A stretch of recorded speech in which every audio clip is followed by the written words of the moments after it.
কেমন আছো সবাই?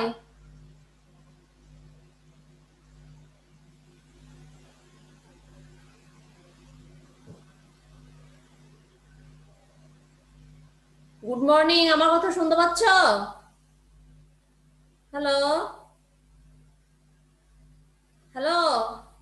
ইসলাম শুনতে ওয়ালাইকুম পাচ্ছি। সালাম, কেমন আছো তোমরা? হ্যালো। ম্যাম আসসালামু আলাইকুম। ওয়ালাইকুম আসসালাম, ভালো আছো তোমরা?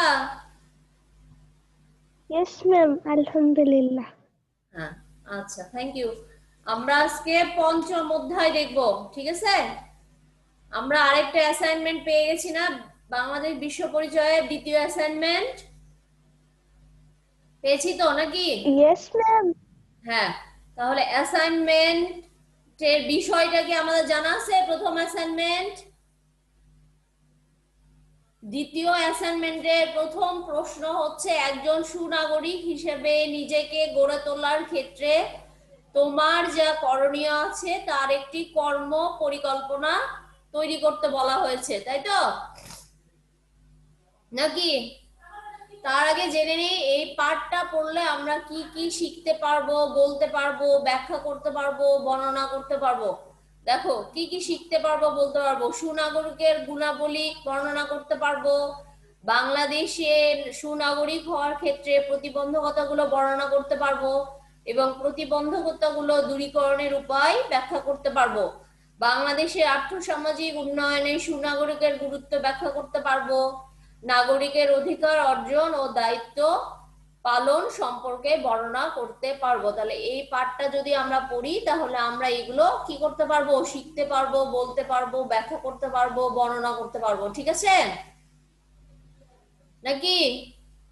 তাহলে আমরা আজকে শুরুতেই একটু দেখি যে অ্যাসাইনমেন্ট বা যেটাকে বলা হচ্ছে বাংলায় নির্ধারিত কাজ, সেটা আমাদের রেডি করতে হবে, তাই না? সেই সম্পর্কে একটু আলোচনা করি নাকি? দেখো প্রথমে এই প্রশ্নটা, খাতার প্রথমে থাকবে কাভার পেজ, কাভার পেজের পরে লেখা শুরু করবে, তার আগের প্রশ্নটা লিখবে, ঠিক আছে? প্রশ্নটা লেখার পরে সুনাগরিক কি বলতে কি বুঝো এইটা একটু লিখবে। তাহলে তার আগে আমাদের জানার দরকার যে নাগরিক কাকে বলে। নাগরিক শব্দটি দ্বারা নগরে বসবাসরত অধিবাসীকে বোঝায়, ঠিক আছে? নাগরিক হচ্ছে রাজনৈতিক সমাজের সেসব সদস্য যারা উক্ত সমাজের প্রতি কর্তব্য পালনে বাধ্য থাকেন এবং সমাজ থেকে সকল প্রকার সুযোগ সুবিধা লাভের অধিকারী হন। কারা অধিকারী হন? নাগরিক। আর বৃহৎ অর্থে নাগরিক হচ্ছেন তিনি যিনি ওই রাষ্ট্রে স্থায়ীভাবে বসবাস করেন এবং রাষ্ট্রের আইন, সংবিধান ও অন্যান্য নির্দেশের প্রতি আনুগত্য প্রদর্শন করেন, তাকেই বলা হচ্ছে নাগরিক, ঠিক আছে? নাগরিকের ইংরেজি প্রতিশব্দ হচ্ছে সিটিজেন, তাই না? তোমরা যারা আছো তোমরাও হলো জন্মসূত্রে কি নাগরিক এই দেশের, তাই না? তাহলে এখন আমরা দেখি যে একজন সুনাগরিকের কি কি দায়িত্ব কর্তব্য আছে, কিভাবে আমরা সুনাগরিক হতে পারি, সুনাগরিকের কি কি গুণাবলী আছে। দেখো কি কি গুণাবলী আছে, দেখো। একটি দেশের প্রকৃত উন্নয়নের জন্য প্রয়োজন সুনাগরিক। আমরা কি আসলে সবাই সুনাগরিক? সেটা আমরা আগে দেখব। কেউ সুনাগরিক হয়ে জন্মগ্রহণ করে না, সুনাগরিকত্ব কি করতে হয়? অর্জন করতে হয়। আর সুনাগরিকের কতগুলো গুণ বা বৈশিষ্ট্য রয়েছে, তেমনি ভাবে রাষ্ট্রবিজ্ঞানীদের মতে সুনাগরিক হতে গেলে একজন নাগরিকের তিনটা মৌলিক গুণের অধিকারী হবে। তাহলে প্রথমটা হচ্ছে সুনাগরিক।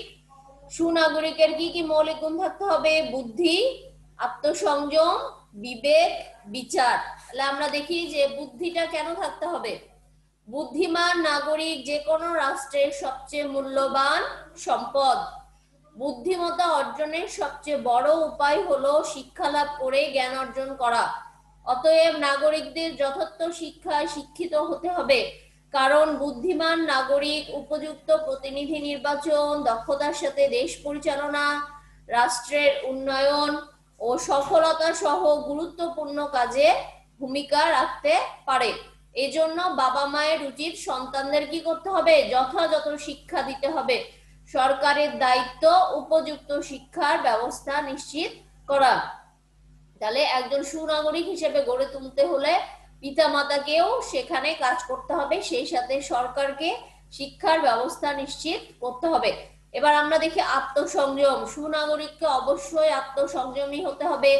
আত্মসংযম নাগরিককে অসৎ কাজ যেমন দেশের বিরুদ্ধে দুর্নীতি, স্বজনপ্রীতি, স্বার্থপরতা, পক্ষপাতিত্ব এইগুলো থেকে বিরত থাকতে হবে এবং দেশ ও সমাজের স্বার্থে কাজ করতে নিয়ম মেনে চলতে অনুপ্রাণিত করতে হবে। তাই আত্মসংযম ছাড়া কখনোই সুনাগরিক গঠিত হবে না এবং সুনাগরিক হওয়াও সম্ভব নয়। সংযমী নাগরিক নিয়ম কানুন মেনে চলে, অন্যের মতামতকে শ্রদ্ধা করে, দেশের স্বার্থকে নিজের স্বার্থের চেয়ে গুরুত্ব দেয় বেশি, অন্যায় কাজ ও দলীয় স্বার্থপরতা থেকে বিরত থাকে, রাষ্ট্রের সার্বিক মঙ্গলের জন্য কাজ করে। সুনাগরিকের এই সকল কর্মকাণ্ড রাষ্ট্রের অগ্রগতির জন্য সহায়ক হিসেবে কাজ করে। তারপরে আছে কি বিবেক বিচার। বিবেক বিচার বলতে বোঝানো হচ্ছে ভালো মন্দের জ্ঞান, দায়িত্ব কর্তব্যের জ্ঞান। একজন নাগরিককে শুধু বুদ্ধিমান হলে চলবে না, আত্মসংযমী হলেই চলবে না, যে কোনো কাজ সম্পন্ন করতে হলে ভাবতে হবে কাজটি ভালো না মন্দ, তাই না? আমরা সবাই জানি যে কোনটা ভালো কোনটা মন্দ, সেই বিবেচনা করে আমাদের কি করতে হবে, কাজ করতে হবে।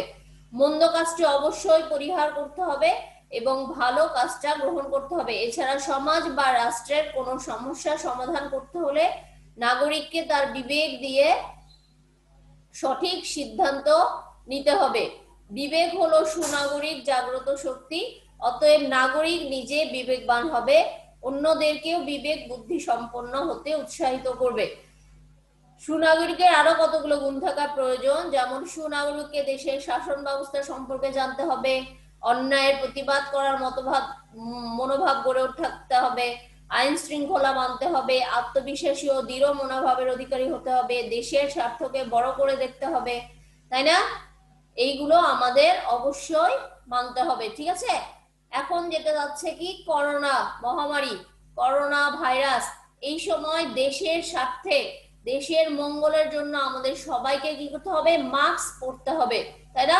এতে করেও আমি দেশের একটু হলেও সাহায্য করতে পারবো, এটাও দেশের জন্য একটা কাজ এবং আমি একজন নাগরিক হিসেবে দেশের স্বার্থে এটুকু করতেই পারি। আমরা যেন মাস্ক ব্যবহার করি, তাহলে আমরা নিরাপদ থাকবো তথা দেশের নাগরিক সবাই আমরা সুস্থ সুন্দরভাবে বেঁচে থাকতে পারবো। তাহলে এইটা যখন আমরা লিখবো, এটা কিন্তু তোমাদের নির্ধারিত কাজ বা অ্যাসাইনমেন্ট হিসেবে দেওয়া আছে, প্রথম প্রশ্ন। তাহলে এই প্রশ্নটা অবশ্যই লিখবে। লেখার পরে আমি যেভাবে বললাম একটু নাগরিকের সংজ্ঞা দিবে, তারপরে সুনাগরিকের কি কি গুণ আছে সেটা লিখবে এবং যখন বুদ্ধি লিখবে বুদ্ধিটার নিচে অবশ্যই আন্ডারলাইন করবে কিংবা বুদ্ধি শব্দটাই নীল বা সবুজ কলম দিয়ে লিখতে পারো।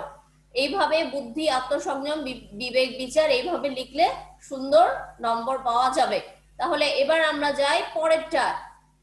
পরের টপিকটা হচ্ছে কি আমাদের, এটা কিন্তু নির্ধারিত কাজ না, এটা আমাদের পড়তে হবে, পড়ার বিষয়। বাংলাদেশের সুনাগরিকতার প্রতিবন্ধকতা।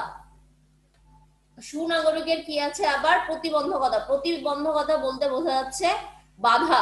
কি কি আছে দেখো, প্রথমটাই হচ্ছে কি নির্লিপ্ততা।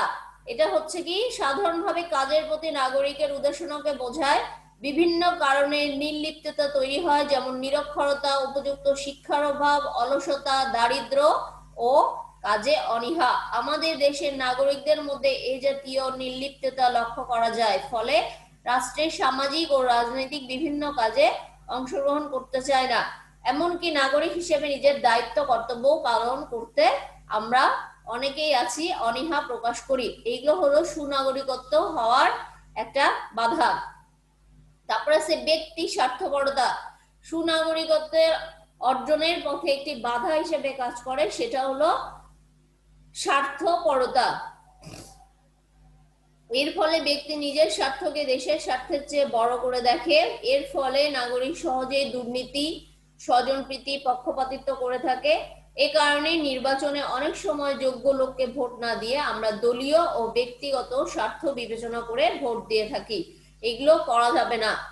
তারপরে আছে কি দলীয় মনোভাব। গণতান্ত্রিক শাসন ব্যবস্থা রাজনৈতিক দল ছাড়া কার্যকর থাকে না, ফলে এই শাসন ব্যবস্থায় এক ধরনের দলীয় মনোভাব কাজ করে। গণতন্ত্র আমাদেরকে ভিন্ন মতের প্রতি শ্রদ্ধাশীল হতে শেখায়। তারপরে আছে অজ্ঞতা ও নিরক্ষরতা। অজ্ঞ ও নিরক্ষর লোক কোনো কিছু জানতে ও বুঝতে পারে না, তাই না? অজ্ঞ মানে যে কিছুই জানে না, নিরক্ষর মানে হচ্ছে যার কোনো অক্ষর জ্ঞান নেই। তাহলে এই অজ্ঞ এবং নিরক্ষর লোককে যদি আমরা লোক যদি থাকে তাহলে কখনোই সুনাগরিক গড়ে উঠবে না। আমাদের দেশে প্রায় 1/3 নাগরিকই হচ্ছে কি নিরক্ষর, যাদের অক্ষর জ্ঞান নেই। যারা লেখাপড়া জানেন তাদের অনেকেই স্বল্প শিক্ষিত, এর ফলে তারা প্রয়োজনীয় ক্ষেত্রে সঠিক সিদ্ধান্ত নিতে ব্যর্থ হয়। আর বাংলাদেশি বিপুল সংখ্যক নাগরিককে সুনাগরিক হিসেবে গড়ে তুলতে হলে তাদের উপযুক্ত শিক্ষায় অবশ্যই শিক্ষিত করতে হবে। তারপরে আছে ধর্মান্ধতা। অনেক সময় আমরা নিজের ধর্মের লোকদের বেশি প্রাধান্য দিয়ে থাকি, অন্য ধর্মকে বা অন্য ধর্মের লোকদের একটু অন্য দৃষ্টিতে দেখে থাকি, এগুলো করা যাবে না। তারপরে আছে দাম্ভিকতা। এটাও একটি নেতিবাচক চারিত্রিক বৈশিষ্ট্য, এর ফলে ব্যক্তি নিজের কে অন্যের চেয়ে বড় করে দেখে। তারপর আছে সাম্প্রদায়িকতা। একটি সংখ্যাগরিষ্ঠ ধর্মের আধিপত্য থেকে সাম্প্রদায়িকতার মনোভাব তৈরি হয়। সংখ্যালঘিষ্ঠ লোকদের মধ্যেও এ মনোভাব তৈরি হতে পারে, যার ফলে তাদের ধর্মকে অন্য ধর্মের চেয়ে একমাত্র সত্য হিসেবে তারা বিশ্বাস করে। তারপর আছে অর্থনৈতিক অনগ্রসরতা। সেটা কি বাংলাদেশ একটি উন্নয়নশীল দেশ, দেশের 50% লোকই দারিদ্র্য সীমার নিচে বাস করে এবং 1/3 লোক লিখতে পড়তে পারে না। এই দারিদ্রতাও একটা কারণ, এই দারিদ্রতার কারণেই কি হচ্ছে, তারা লেখাপড়া শিখতে পারছে না। কিন্তু সরকার নানাভাবে এগুলোর ব্যবস্থা করছে যাতে সবাই কি হয়, পড়ালেখা করে, নিরক্ষর যেন কেউ না থাকে, সবাই যেন শিক্ষিত হতে পারে। এবার হলো সুনাগরিকের প্রতিবন্ধকতা দূরকরণের উপায়। এর আগে আমরা দেখলাম যে প্রতিবন্ধকতা গুলো, এবার আমরা দেখবো প্রতিবন্ধকতা দূরকরণের উপায়। উপযুক্ত শিক্ষা গ্রহণ করে দেশপ্রেমে উদ্বুদ্ধ হতে হবে। সকল ধরনের অলসতা ও নির্লিপ্ততা পরিহার করতে হবে। ব্যক্তির চেয়ে দেশকে বড় মনে করতে হবে। দলীয় মনোভাব অবশ্যই পরিত্যাগ করতে হবে। দেশের স্বার্থে কাজ করতে হবে, নিজের বা নিজের দলের স্বার্থে নয়। তারপরে আছে শুধু বর্ণ, ধর্ম, গোষ্ঠী ইত্যাদি ভেদে মানুষকে পৃথক না করে সকলের প্রতি সম আচরণ মনোভাব জাগ্রত করতে হবে। দাম্ভিকতা পরিহার করতে হবে। তারপরে আছে কি অর্থনৈতিক অনগ্রসরতা দূর করে সকলের জন্য সম মর্যাদাপূর্ণ পরিবেশ সৃষ্টি করতে হবে। ঠিক আছে, এরপর আমরা দেখব নাগরিকের অধিকার অর্জন ও দায়িত্ব পালন। তাহলে আমরা কি দেখব, নাগরিকের অধিকার অর্জন দায়িত্ব পালন। তার আগে আমরা দেখি রাষ্ট্রে বসবাস করি জনগণকে ওই রাষ্ট্রের নাগরিক বলা হয়। এখন নাগরিকত্ব বলতে বোঝানো হচ্ছে রাষ্ট্রের রাজনৈতিক অধিকার, নাগরিকের সুবিধা ভোগ করা এবং রাষ্ট্রের অর্পিত দায়িত্ব কর্তব্য পালনে বাধ্য হওয়া, এটাকে বলা হচ্ছে নাগরিকত্ব। এবার নাগরিকের কি কি অধিকার ও অর্জন আর দায়িত্ব পালন আছে দেখি। নাগরিকদের কি কি অধিকার আছে দেখো। প্রথমটা হচ্ছে জীবন ধারণের অধিকার, সম্পত্তির অধিকার, চলাফেরার অধিকার, ধর্মচর্চার অধিকার, চুক্তির অধিকার, চিন্তা ও বিবেকের অধিকার, সংবাদপত্রের স্বাধীনতা, সভা সমিতির অধিকার, পরিবার গঠনের অধিকার, সংস্কৃতি ও ভাষার অধিকার, কর্মলাভের অধিকার, স্বাস্থ্য শিক্ষা লাভের অধিকার, আইন মেনে চলার অধিকার, অর্থনৈতিক ও সামাজিক সুবিচার পাওয়ার অধিকার, স্বাধীন মতামত প্রকাশের অধিকার, রাষ্ট্রীয় পরিসরে জনপ্রতিনিধি নির্বাচনের অধিকার। আমাদের দেশে কিন্তু এই অধিকারগুলো সবগুলোই আছে, তাই না? আমরা যার যার ধর্ম পালন করি, ধর্ম পালনে কোনো বিধি নিষেধ নাই। আমাদের নিজের নিজের সম্পত্তি আমরা অধিকার করি, আমরা সুন্দরভাবে জীবন যাপন করতে পারছি। আমাদের সব ধরনের ব্যবস্থা আমরা এই স্বাধীন দেশের নাগরিক হিসেবে পেয়ে থাকি। এবার হলো শুধু নাগরিকের অধিকার, রাষ্ট্র থেকে যে শুধু আমরা অধিকার পাবো নাগরিকের তা না, নাগরিকেরও কিছু কি আছে, দায়িত্ব এবং কর্তব্য। কি কি সেটা দেখো। রাষ্ট্রের প্রতি অবশ্যই আনুগত্য থাকতে হবে, আইন মেনে চলতে হবে, ভোটাধিকার প্রয়োগ করতে হবে, নিয়মিত কর দান করতে হবে, সরকারি কাজ সুষ্ঠুভাবে সম্পাদন করা, সন্তানদের কি করতে হবে, শিক্ষাদান করা। এটা হলো একজন নাগরিকের দায়িত্ব কর্তব্য। তারপরে আছে নাগরিকের অধিকার ও কর্তব্যগুলো দেশের সকল নাগরিকের জন্য প্রযোজ্য। এসব অধিকার ছাড়া নাগরিকের যথাযথ মানসিক বিকাশ সম্ভব নয়। তাই নাগরিক নিজে এই অধিকারগুলো কি করবে, ভোগ করবে এবং অন্য নাগরিকরা যাতে ভোগ করতে পারে সেই জন্য সচেতন থাকবে। ঠিক আছে, তাহলে আমরা তো দেখলাম যে নাগরিকের অধিকার, নাগরিকের সুনাগরিকের গুণাবলী, নাগরিকত্ব। এখন তার আগে নাগরিক কোথায় বাস করে, রাষ্ট্রে। তাহলে রাষ্ট্রটা কি সেটা আমরা একটু দেখে নিই। রাষ্ট্র হলো বহু সংখ্যক ব্যক্তি নিয়ে গঠিত এমন এক জনসমাজ যারা নির্দিষ্ট ভূখণ্ডে স্থায়ীভাবে বসবাস করে, যা বহিঃশক্তির নিয়ন্ত্রণ মুক্ত এবং যাদের একটি সুসংগঠিত সরকার আছে, যেই সরকারের প্রতি ওই জনসমাজ স্বভাবতই অনুগত। এটা হচ্ছে রাষ্ট্রের সংজ্ঞা। তাহলে রাষ্ট্রের উপাদান কয়টি, আমরা নিশ্চয় জানি রাষ্ট্রের উপাদান কয়টি। কেউ কথা বলছে না, কি ব্যাপার?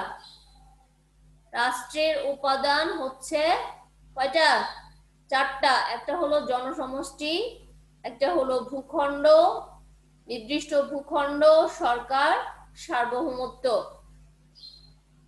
এই চারটা উপাদান ছাড়া কখনোই রাষ্ট্র গঠিত হবে না। এই চারটার একটা উপাদান যদি অনুপস্থিত থাকে তাহলে কখনোই রাষ্ট্র গঠিত হবে না। ঠিক আছে, এবং এই রাষ্ট্রের সবচেয়ে প্রথম যেটা হলো প্রাণ হলো সেটা হলো জনসমষ্টি। এই জনসমষ্টিও যদি না থাকে তাহলে এগুলোর কোনো কিছুরই দরকার নাই। এবং প্রত্যেকটি রাষ্ট্রের নির্দিষ্ট ভূখণ্ড থাকতে হবে, তারপরে সরকার থাকতে হবে, সার্বভৌমত্ব থাকতে হবে, এবং সেই সাথে জনগণ হলো কি, রাষ্ট্রের প্রাণ। ঠিক আছে, তাহলে আমরা আবার আরেকটু দেখি যে বাংলাদেশের আর্থসামাজিক উন্নয়নে সুনাগরিকের গুরুত্ব। তাহলে সুনাগরিকের গুরুত্ব কি কি দেখো। একটি উন্নয়নশীল দেশ হিসেবে বাংলাদেশে বিভিন্ন ধরনের আর্থসামাজিক সমস্যা রয়েছে, আর এইসব সমস্যার কারণে কি কি হচ্ছে দেখো। নিরক্ষরতা, বেকারত্ব, দারিদ্র্য, দুর্বল অর্থনীতি, আইন শৃঙ্খলা পরিস্থিতি, দুর্নীতি, অধিক জনসংখ্যা, এগুলো কি কারণে হচ্ছে, এই আর্থসামাজিক সমস্যার কারণে এগুলো হচ্ছে। এবং আমাদের দেশকে বলা হচ্ছে একটি উন্নয়নশীল দেশ।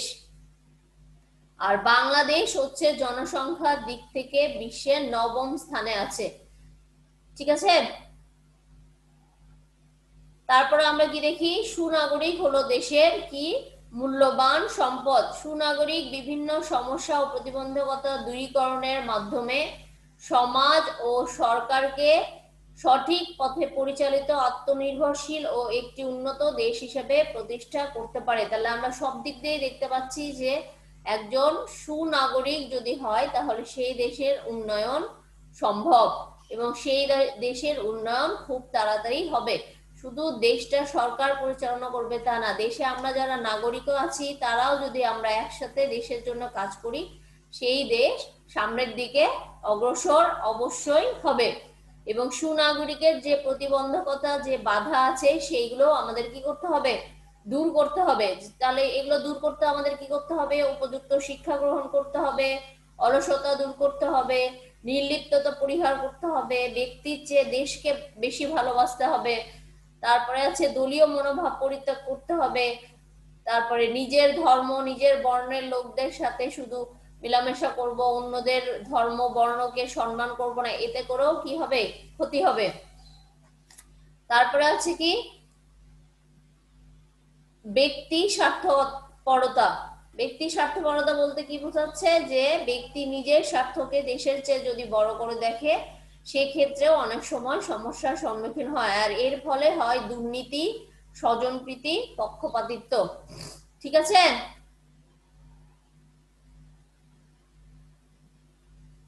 তাহলে এই অধ্যায়ে থেকে আমরা সামনে দিন কি করব, অ্যাসাইনমেন্ট লিখবো এবং সেই নির্ধারিত কাজ আজকে আমি পড়লাম হচ্ছে তোমাদের যে নির্ধারিত কাজ দেওয়া আছে একজন নাগরিক হিসেবে নিজেকে গড়ে তোলার ক্ষেত্রে তোমার যা করণীয় আছে তার একটি কর্ম পরিকল্পনা তৈরি করো। এটা অবশ্যই খাতার শুরুতে লিখে তারপরে লেখা শুরু করবে, না হলে হবে না। এবং এই অ্যাসাইনমেন্টটা যত সুন্দর করে লিখবে, নির্ভুল ভাবে লিখবে, তত ভালো মন্তব্য করা হবে এবং এর উপরে তোমাদের পরবর্তী ক্লাসে উঠিয়ে দেওয়ার জন্য ভালো রেজাল্টও হবে।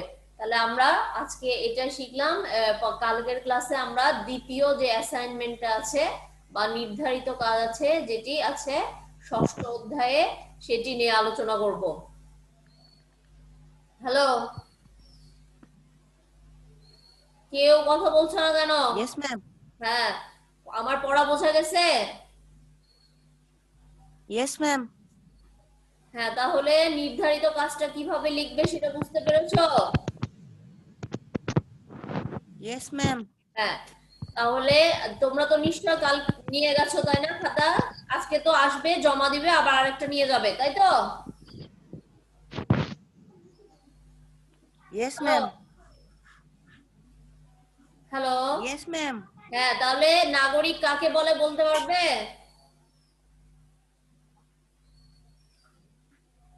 নাগরিক কাকে বলে? হ্যালো, নাগরিক কাকে বলে বলতে পারবে?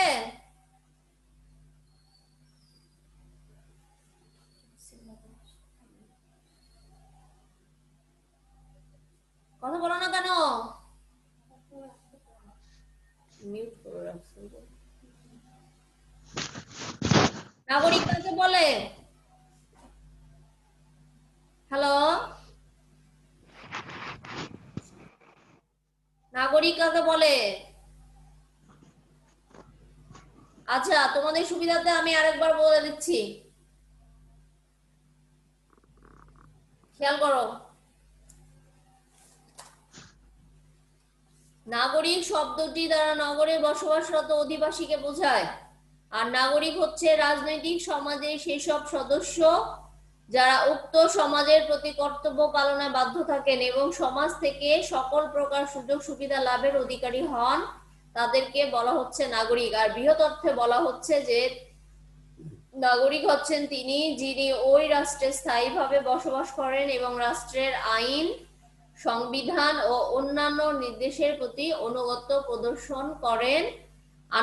প্রদর্শন করেন, তাকেই বলা হচ্ছে কি? নাগরিক। ঠিক আছে? তাহলে এরপর হলো সুনাগরিকের মৌলিক গুণ কয়টা? একজন সুনাগরিকের মৌলিক গুণ কয়টা? সুনাগরিকের, হ্যাঁ, হ্যালো, সুনাগরিকের মৌলিক গুণ কয়টা? Ma'am, তিনটা। তিনটা। কি কি বলো তো? কি কি তিনটা? ম্যাম, বুদ্ধি, আত্মসংযম আর বিবেক বিচার। বিবেক বিচার, তাই না? এইটা তোমাদের নির্ধারিত কাজের মধ্যে আছে, তাই না? তাহলে সুন্দর করে লিখবে, ঠিক আছে? ধন্যবাদ। Yes, ma'am. হ্যাঁ, তারপরে আমরা দেখি যে সুনাগরিকের প্রতিবন্ধকতা, এগুলা গেল গুণ। প্রতিবন্ধকতা মানে বাধা। কি কি বাধা আছে বলতে পারবে? কয়টা বাধা বলো? কি কি বাধা আছে? বাধা কি কি আছে বলো? বাধা 8টি। কি কি? প্রথমটা বলো। নির্লিপ্ততা, হ্যাঁ, নির্লিপ্ততা। তারপরে ব্যক্তি স্বার্থপরতা, ব্যক্তি স্বার্থপরতা, হ্যাঁ, তারপরেরটা দলীয় মনোভাব দলীয় ও মনোভাব। তারপরে নিরক্ষরতা, অজ্ঞতা ও নিরক্ষরতা, অজ্ঞতা ও নিরক্ষরতা। তারপরে ধর্মান্ধতা, ধর্মান্ধতা। ধর্ম হ্যাঁ, যারা ধর্মের অন্ধ দাম্ভিকতা ধর্মটাকে বেশি প্রাধান্য দেয়, অন্যের ধর্মকে প্রাধান্য দেয় না, সেটাকে বলা হচ্ছে ধর্মান্ধতা। তারপরেরটা কি আছে? দাম্ভিকতা দাম্ভিকতা। তারপরেরটা কি? সাম্প্রদায়িক সাম্প্রদায়িকতা, তাই না? সাম্প্রদায়িকতা সাম্প্রদায়িকতা। তারপরটা হলো তারপর অর্থনৈতিক অনগ্রসরতা। অনগ্রসরতা অগ্রসরতা, ঠিক আছে? Yes, ma'am. হ্যাঁ, তারপরে আমরা দেখি যে প্রতিবন্ধকতা দূরীকরণের উপায় কি কি করলে এই সুনাগরিকের যে প্রতিবন্ধকতা বলতে বোঝানো হচ্ছে বাধাগুলো দূর হবে। কি কি সেটা? প্রথমে হচ্ছে দেশপ্রেমে উদ্বুদ্ধ হতে হবে, তাহলে উপযুক্ত শিক্ষা গ্রহণ করতে হবে, তাই না? তারপরটা হচ্ছে যে ব্যক্তির যে দেশকে বড় মনে করতে হবে, তাই না? তারপর হচ্ছে দলীয় মনোভাব অবশ্যই পরিত্যাগ করতে হবে। তারপরে বর্ণ গোষ্ঠী এগুলো থেকে কি করতে হবে? পৃথক না করে সকলের প্রতি কি হবে? সম আচরণ বা মনোভাব তৈরি করতে হবে। দাম্ভিকতা দূর করতে হবে। তারপরে হচ্ছে অর্থনৈতিক অনগ্রসরতা অবশ্যই দূর করতে হবে। ঠিক আছে, মনে থাকবে? সবাই ভালো থাকবে। কালকের জন্য অবশ্যই ষষ্ঠ অধ্যায়টা বাসায় পড়বে, তাহলে আমি যখন পড়াবো সেটা পড়তে আরো সহজ হবে। ঠিক আছে, মনে থাকবে? আচ্ছা ম্যাম। ভালো থাকবে, সুস্থ থাকবে, Yes, অবশ্যই ma'am. মাস্ক পরবে, ঠিক আছে? খাবার খাওয়ার আগে হাত ধুবে, সেই সাথে এখন থেকে সোয়েটার পরবে, তারপরে গরম পানি খাবে, চা খাবে বারবার, ঠিক আছে? তাহলে সবাই ভালো থাকো। Good bye. আচ্ছা ম্যাম, আসসালামু আলাইকুম। ওয়ালাইকুম আসসালাম।